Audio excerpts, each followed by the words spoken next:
طریقے سے زندگی گزاری جائے.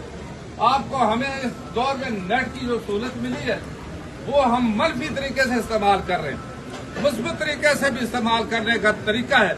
ہر چیز کے دو رخ ہوتے ہیں. اس واسطے کہ آپ علیحدہ نہ بنے ہیں بلکہ آپ اجتماعی سوچ رکھیں. جو آپ گھر میں جائیں یقین جانیں ایک بیٹا علیحدہ وہ کسی سے وہ کر رہا ہے, دوسرا علیحدہ کر رہا ہے, بھائی علیحدہ بات کر رہے ہیں, عجیب سا ماحول پیدا ہو گیا, تباہی بنی ہوئی ہے.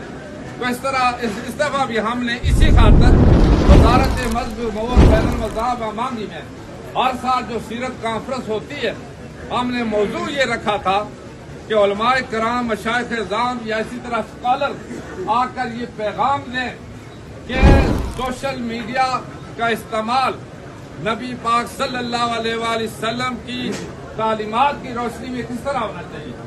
یہ بہت بڑی جو کانفرنس ہوئی, آپ بھی گئے تھے, قائد صاحب بہت سارے اور لوگ, انٹرنیشنل کانفرنس ہوئی ہے. اس کا مقصد تھا, صرف کانفرنس کا مقصد یہ نہیں اور اس کی ضرورت بھی ہے. ابھی جو بیرا روی افراتفری ہے جو ملک میں اور ملک سے باہر بھی جو انتشار ہے یہ اسی وجہ سے ہو رہا ہے کہ ہم اس کا استعمال بھی غلط کر رہے ہیں. بغیر تحقیق کے ایک بات آگے پھیلا دیتے ہیں. حالانکہ اسلام میں ممانعت ہے.